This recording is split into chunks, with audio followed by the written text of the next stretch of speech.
Hello po mga kababayan, si Dante Maravillas. Dito muna tayo sa ating podcast, Life with Dante M. Pagkagising natin mga kababayan, nang tingnan ko yung cellphone ko, ang bumulaga sa akin, itong balita.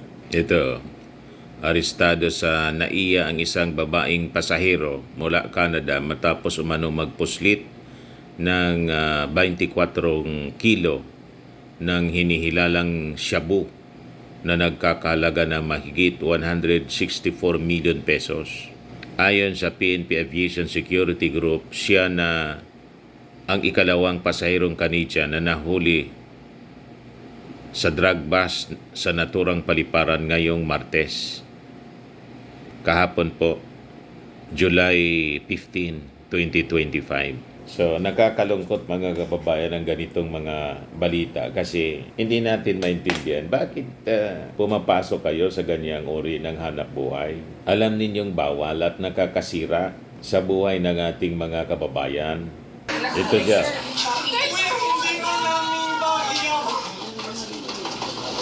Nakikipagdiskusyon. Nakikipagdiskusyon dyan.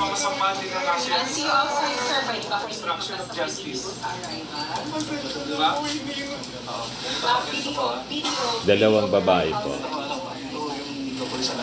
Imagine, napakalakas ng loob nila, mga kababayan, magpuslit ng shabu sa NAIA. So may nakatibre siguro.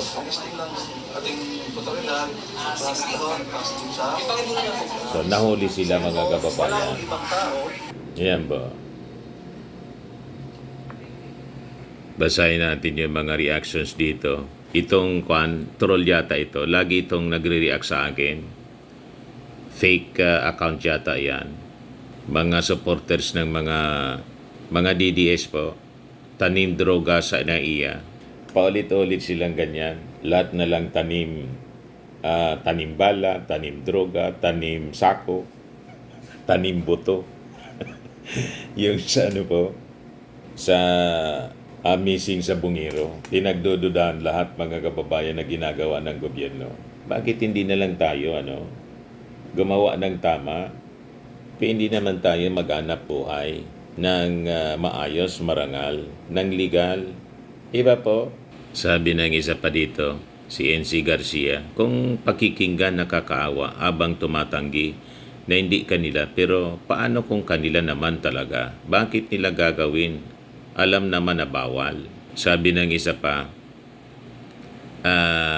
Diyos ko, airport pa lang sa Canada, makita na yan. Bakit yan pa sa Pilipinas? So, imbestigahan dapat kung totoo yung mga hinala. Dapat itinanim yung droga para mangutong. Di ba? At tulad ng tanim bala. So, kailangan siguro na tingnan mabuti. May punto naman itong mga nagdududa. Sabi ni Bibi Mondihar, wait, nung galing sila sa Canada, hindi na-discover yan. At nung lumapag na lang sa NAIA, saka na-discover. Hindi din natin alam. Baka may sindikato din na malakas din. At may mga kontak sa airport. Di ba? So, all of these are possibilities. Valid din yung duda ng ibang mga netizens. Or pwede ding hindi talaga doon sa babae, dalawang babaeng nahuli, tulad na nangyari doon sa yung kababayan nating Pinay, nakalimutan ko yung pangalan, sa Indonesia. I-post na lang po ninyo yung nasintensyahan po, kasi ang kwento noon mga kababayan, nahulihan ng droga, pero ang kwento parang pinadala lang sa kanya yung luggage, yun pala may laman na droga. Di ba ganun yung kwento? At nasintensyahan siya ng death penalty. Imagine that. Mabutit na kabalik dito. Hindi na-execute dun sa Indonesia. Nakalimutan ko yung pangalan nun. Nakauwi na yung babae. So, that is also a possibility. Sabi ni Laird, mas maigpit ang Canada kaysa sa Pinas. Imposible yan. Ano naman kalokohan nyo dyan sa NAIA? Sabi ni Antonio Nepomuceno, ano yon, umuwi ng Pinas para ipahamak ang sarili nila? Sabi ni Jimar, sino kayang tanga magdadala ng drug sa airport? Sabi ni Finisa, paano kaya yan? Sila nakalusot sa Canada na mas high-tech, na mas maigpit, na mas may kalidad ang airport. So anyway, ang daming reactions po na tanim droga. Hintayin na lang po natin yung investigation ng ating mga authorities. Kung another tanim droga, tanim bala yan, dapat po na may managot. Kasi siyempre, masisira yung ating bansa. So, nakikipag-diskusyon mga kababayan yung dalawang babae siyempre sa mga authorities ng NAIA. Ano ba yung karapatan ninyo? Parang lahat ng yan, mailabas ninyo sa tama yan, pagkakataon. Ano kayo na mga sabi, sinabi na yung karapatan ninyo, hindi ho pwede hindi ho pwedeng lalabasan natin yung posisyon. Yung ang ginagawa natin pala. Dito yung ulo natin, kapalitan po yan. Magkakaroon ko kayo ng pagkakataon. Hindi po po kayo pare, malalabis sa tao. Lalo na kung nadagdagan namin yung kaso. Pinusasa na yata. Nasa likod yung kamay.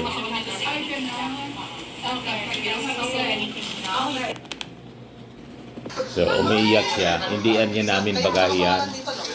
Kayo po nakapangalan doon. Pangalan niyo po.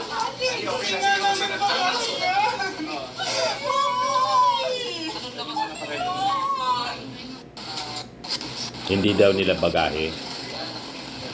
So, nagdi-deny siya.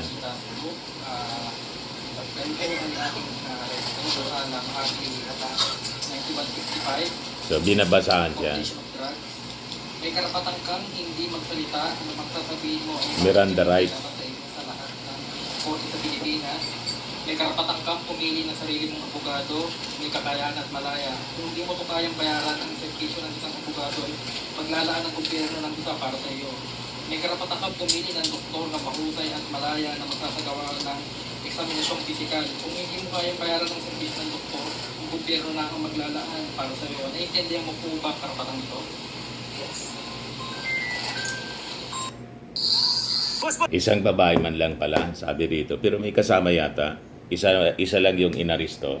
Yan, arestado sa naiyang isang babaeng pasahero mula Canada. 24 kilos. So marami ang hindi naniniwala sa mga netizens. Pero hindi man natin masisisi yung mga nagdududa po because of the past experiences. Nauso kasi yung tanimbala dyan sa NAIA. O ngayon, pinagdududahan nila na isa itong tanim droga.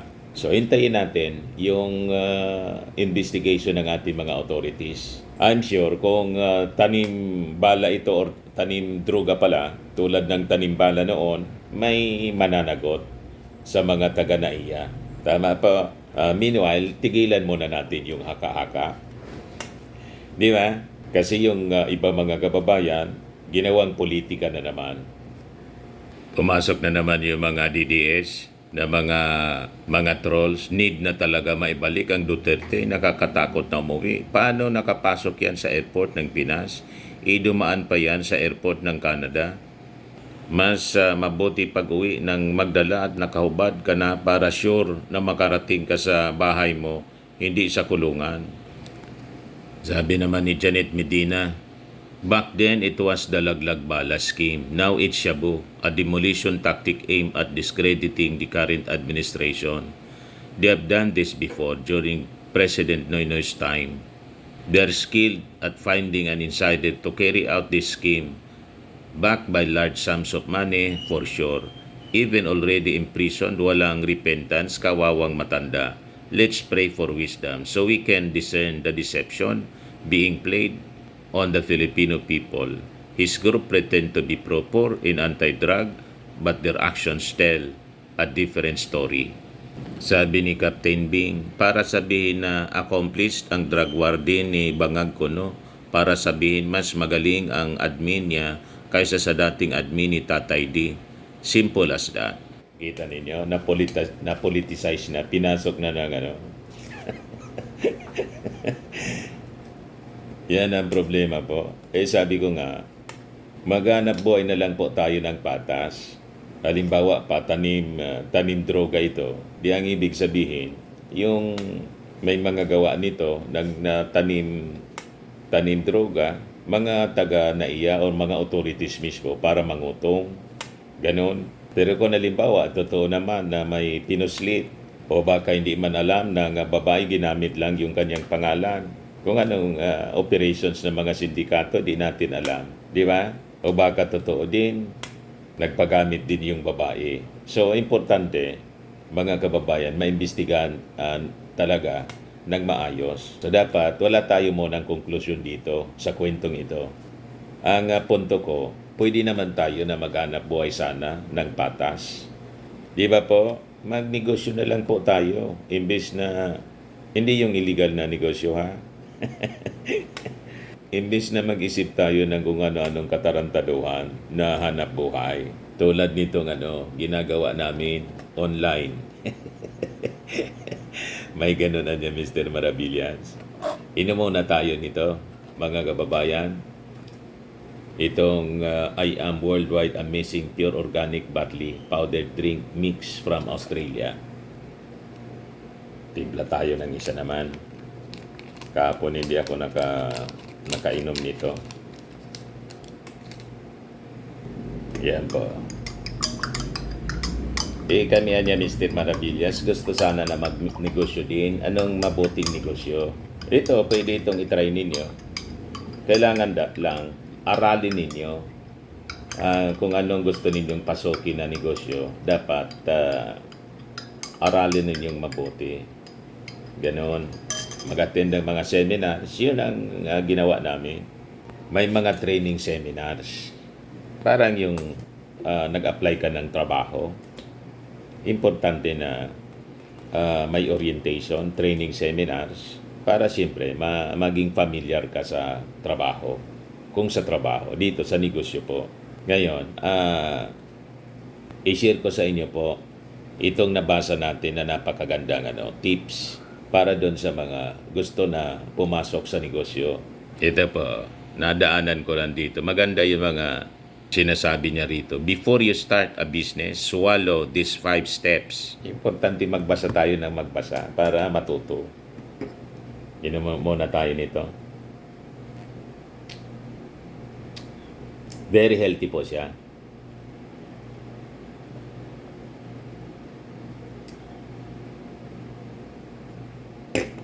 Barley, manufactured sa Australia po. Pwede din kayo magtinda-tinda nito. Mag-online business nito, mga kababayan. Mag-message na lang kayo sa akin or sa aking anak na architect entrepreneur, si Riz Maravillas. Yan pwede ninyo siyang i-message din. Endorse ito, mga kababayan, ni Maritoni Fernandez, cancer survivor. Na-diagnose siya na may breast cancer po noong 2001. With only 5-year chance of survival. Sabi niya, I discovered barley on the internet and took it along with my chemotherapy. Now I am in my 24th year of survival. Barley did not just save my life, it gave me a new life. So I decided to take barley every day for the rest of my life. Kaya ninegosyo niya rin niya ito, mga kababayan. Pati si Ismo Laudi. Yan si Ismo Laudi, mga kababayan. Pati si Piolo, umiinom nito. Pati si Aramina. Si Marian Rivera.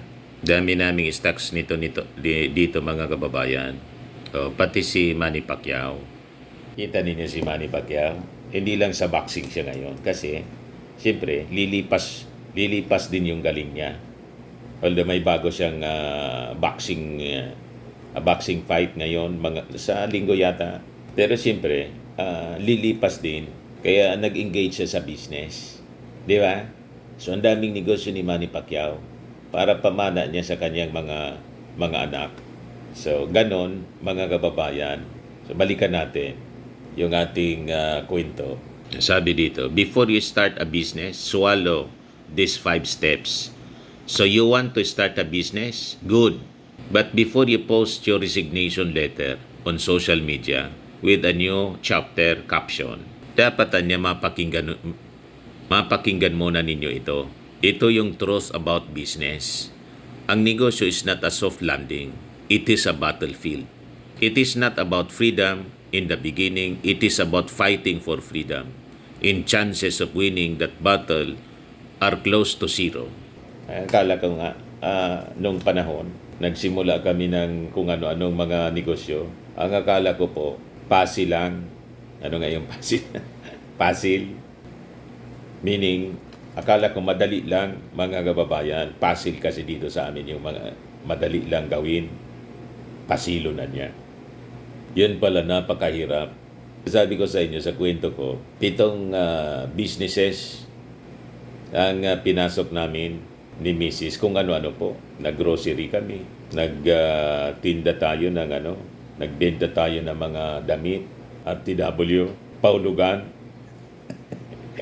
Kita ninyo. Pumasok kami as supplier ng Boko. Nag-supply kami, mga kababayan ng Boko. Tapos parenta kami ng mga bikes. Pumasok din ako sa steel fabrication business. Yung gumagawa ng mga steel window. Hindi man ako marunong yan. Mga kababayan, nangapita lang ako. Nalugi kasi importante talaga pala. Alam mo, ikaw mismo alam mo, para pag umalis yung gumagawa ng mga steel fabrication, pwede mong gawin. Yan ang natutunan ko eh. Di ba? So nagsara. Ang dami pa kung ano-ano. Pumasok tayo sa food supplement, kung ano-anong binibinto nating food supplement. Di ba? Buti tumama tayo finally dito. Kaya kung ano-ano na yung tinitinda namin, dumami ng dumami. And this time, may gym business kami. Colossal Fitness Gym. May car rental kami. Bills payment. At may isa pang pinapasok yung anak kong negosyo. Kaya lang, wag muna. Pag okay na po, i-advertise natin dito pag okay na. So, importante, matyaga ka at talaga aralin mo. So, tama itong binabasa natin dito. Huwag titigil po sa pag-aaral. Sabi dito, many people jump in hoping to escape a bad job or chase a passion only to realize they have walked into something that has demands much more than the job. It's not the business, it's not worth it. It's not that business is not worth it. It's that you have to earn your place in the arena before it starts rewarding you. So, grabe po dapat yung pagtsatsaga. Pag wala kang tsaga talaga, tama yung kasabihan, matandang kasabihan, walang nilaka. Walang instant po sa negosyo. Mayroon instant noodles. Pero hindi yung instant yung pagtagumpay ng instant noodle. Matagal din nilang inaral. Di ba? So sabi dito, no one owes... mali. Here are 5 bitter steps you must swallow before you take that leap. Number 1, no one owes you support, not even family. Tama. Minsan nga po, ang pamilya pa, immediate family yan ha, yun pa yung unang magdududa sa'yo. Ba't niya pumasok ka sa ganyang negosyo? Yun pa yung magdududa sa pinasok mong negosyo. O minsan, siya pa yung nagpa-discourage sa'yo. Di ba? O naging pabigat pa. Dahil sa kung ano-ano mga favors na hinihingi. Kasi tingin niya sa'yo, mayaman na agad. Kasi nag-engage ka sa business. Di ba ganon? Sabi dito, do not expect your friends to buy from you just because they know you. Sa totoo lang, itong mga produktong binibenta namin, wala kaming kakilala, kaibigan na bumibili nito.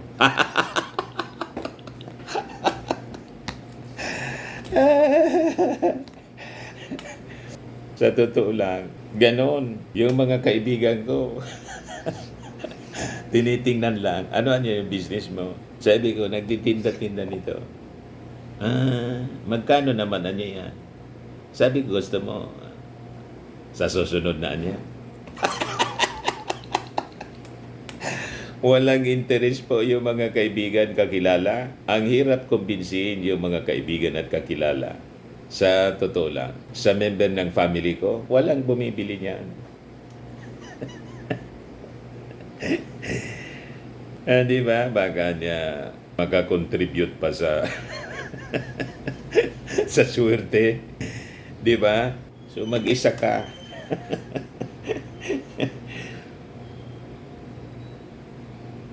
Kaya ako, pati ito, hindi ko ini-expect na may mga kakilala ko.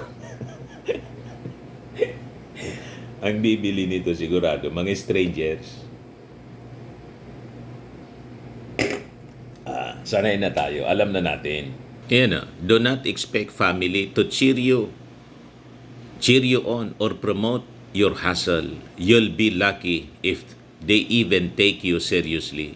Titingnan ka lang nila. Hindi yan magpapatronize ng business mo. Alam na ninyo, yung iba niyan, inggit.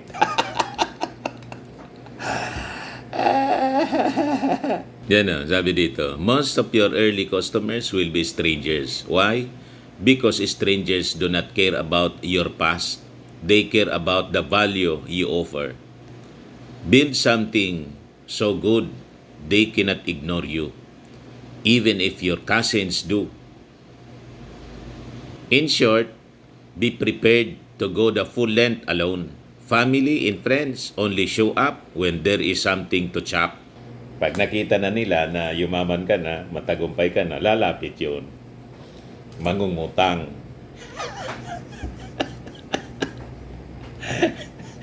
Pag hindi mo napagbigyan, galit sa'yo. O pag binigyan mo din, siyempre, gusto mo ring makatulong. At sunod-sunod na yung paghingi ng tulong sa'yo. Hindi mo mapagbigyan ng once kasi siyempre, may mga expenses ka, may mga gastusin ka rin, galit na. Sasabihin sa'yo, you are very another. Ano niya, Mr. Yun ang usong salita. Very another ka na niya. Ang ibig niyan sabihin sa amin, yung pa-joke-joke, ibang-iba ka na. Kaya ang tawag sa English, very another ka na niya.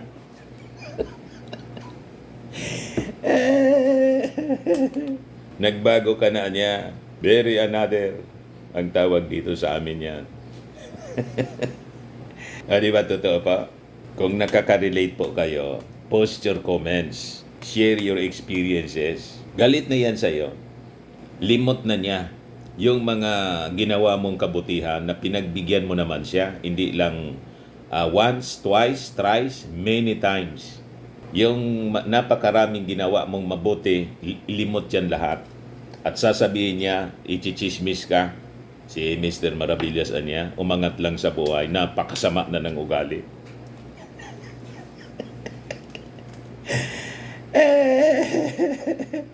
May ganon. Napakayabang na niya ni Prime. Di ba? Yan, family and friends only show up when there is something to chop. Pag may pakinabang sila. Number 2, you will work harder than a 9 to 5 for free at first. Many dream of quitting their jobs to be their own boss, but they do not realize the boss never sleeps.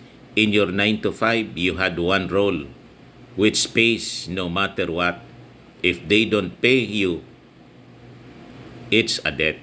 In business, you wear all the hats. You will work longer hours, face more stress, and sometimes earn less than the office cleaner until the business stabilizes. Freedom is not free. You pay in sweat first. Tama. Yung anak ko na nagnegosyo rin, sinabihan ko, sabi ko, ready ka sa mga responsibility. Napakalaki ikakong responsibility. Hindi pwede dyan yung tulog-tulog. Yung gusto mong sinasabing tahimik na buhay, lalo't nagsisimula ka pa lang, ang daming stress, sabi ko niyan.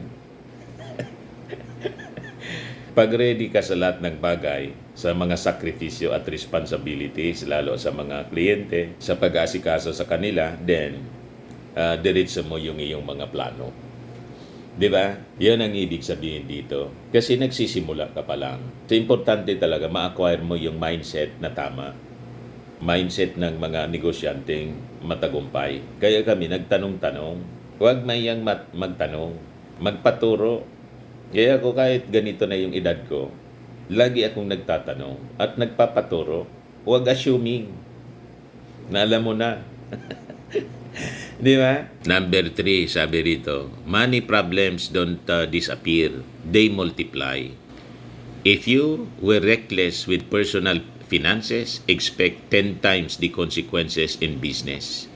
You'll need to learn cash flow management, budgeting, saving for taxes, and resisting the urge to treat profits like a salary. There will be dry months, late payments from clients, emergency costs, and temptation to rob Peter to pay Paul.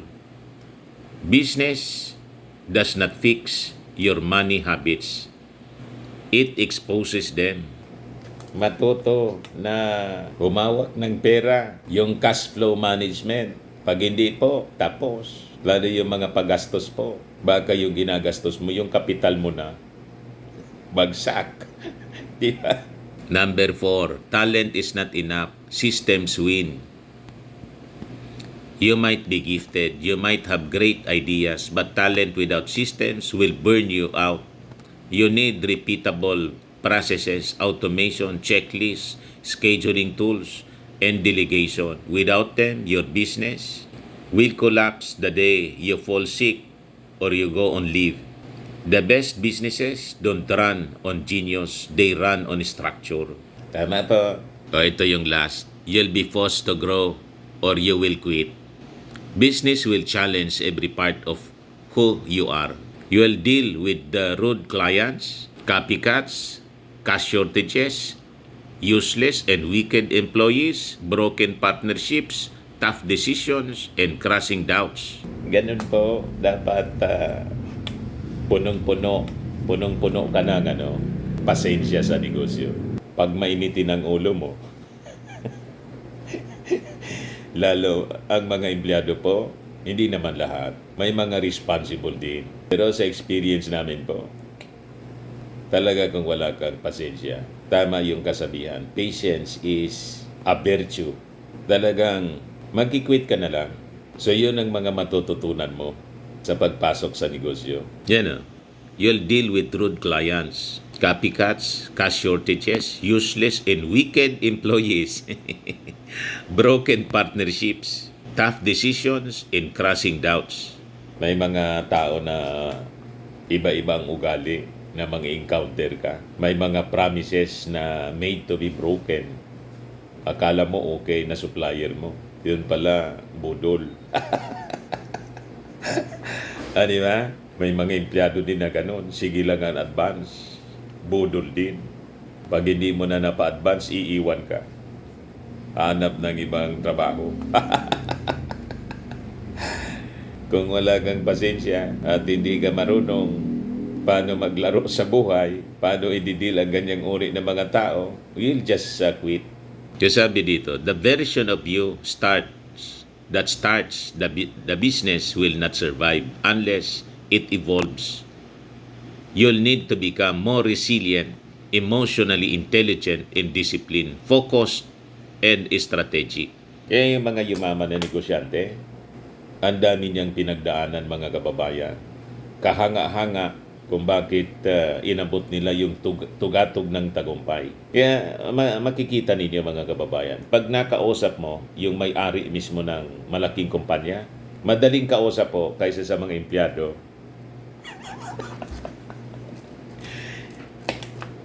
Madali.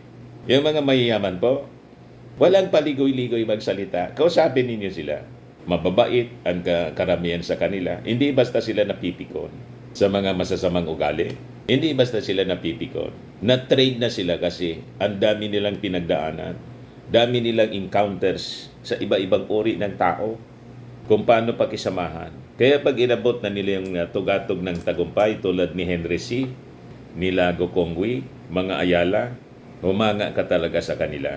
Bakit po? Talagang hinasa sila ng panahon. At pag kinausap mo sila, straightforward silang magsalita. Walang kimi, walang arte. Mas okay silang kausapin kaysa sa mga managers. Di ba? Yung mga sinisweldoan na may mga positions, managers, etc., supervisors, minsan po ang yayabang. Pero pag kinausap mo yung may-ari, ang dali na kausap. Kung madali sila magdesisyon, okay, approve na. O sige, ganito, kausapin mo na yon. Alam nila. Pero yung mga supervisors, managers, ang hirap kausapin. Nakikita ninyo ba? Yung iba dyan ng mga managers, nagyayaman-yamanan. Mas mayaman ang feeling. Hindi man mayaman, mayabang lang. May mga encounters po kayong ganon, mga kababayan? Ang dami kong encounters na ganon.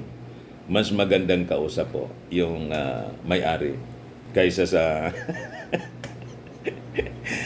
di ba? Yan The version of you that starts the business will not survive unless it evolves. You'll need to become more resilient, emotionally intelligent, disciplined, focused, and strategic. If you don't grow, you will quit. After 12 years in the trenches, I can now say that I thought I was building a business only to find out that the business was building me. Starting a business is one of the most rewarding paths in life, but it's not a shortcut. It's a grind. It will stretch you, break you, remake you, and test your faith. But if you can swallow these 5 steps and still say, I'm in, then welcome to the real economy. Aasinso ka sa buhay pag nakuha mo ito. Yan o. Test. Yan o. Test your faith. It will stretch you, break you, remake you, and test your faith. Kaya lagi kong sinasabi dito, di ba, sa in-establish nating podcast, Life with Dan TM. Ang last word na before we close, na lagi kong binabanggit, paulit-ulit kong sinasabi siya, you become what you believe. So nasa paniwala mo yan. Kung ang paniwala mo, maling paniwala, you'll fail. Pero pag tama ang iyong paniwala, nasa paniwala talaga. Kaya biblical kasi siya po. Kahit ang pagpasok sa sa langit po, kailangan tama ang paniwala mo, ang faith mo. Pag hindi po, hindi ka makapasok doon. Yan na. Ephesians 2:8-9. For by grace are ye saved through faith, and not of yourselves, and it is the gift of God, not of works, lest any man should boast. Through faith, kita ninyo ang napaka-importante ang faith. Through faith. Kahit sa negosyo, dapat malakas ang paniwala mo. Yung faith mo, malakas. Pag hindi po, you'll quit. Kita ninyo? So, matitest ang faith mo sa pagpasok mo sa business. Aralin ninyo, huwag assuming. Ako, noong bata-bata pa ako, assuming man kasi ako. Kala ko, madali lang. Ayun, nagkalugi-lugi po. Ang dami kong na-bankrupt na negosyo. And finally, so anong turo sa atin? Dapat wag tayong titigil. For you to win, never quit. Quitters never win. Di ba? Yan ang kasabihan. And finally, dahil hindi tayo nag-quit, hanap lang tayo ng uri ng negosyo na akma sa atin. Tumama rin. O, di ba maayos na? Yan po ang gusto kong i-share sa inyo. Hindi para magyabang sa inyo, kundi may share ko yung pinagdaanan namin. And pasalamat sa ating Panginoon kasi ginaid niya ako. Lagi akong nananalangin. Sabi ko, Lord, sana bigyan mo naman kami ng isang uri ng negosyo na akma sa talents na binigay mo sa amin. And finally, ibinigay niya. O di, thank you. Kaya lagi akong nagpapasalamat. In everything, give thanks to the Lord. Ayos pa, mga kababayan. Ito, lahat ito galing sa Kanya. Organic. Yan. Yung mga gustong mag-order nito, mga kababayan, at mag-start ng business, mag-call lang po kayo sa amin. Mag-message. nakakatulong pa sa ating health. Hindi nakakasira tulad ng droga, tulad ng online gambling. Iwasan po natin ang ganong uri ng mga bisyo at pamamaraan sa pagyaman kasi kapahamakan ang ating pupuntahan dyan. So that's it mga kababayan. Maraming salamat sa inyong panonood. Kung hindi pa po kayo nakasubscribe dito sa ating YouTube channel, Life with Dan TM, click subscribe po ninyo. At pagka-share naman po ninyo sa inyong mga kaibigan. Lagi po nating tatandaan, sa buhay, you become what you believe. Ako po si Dante Maravillas. Bye-bye po. God bless.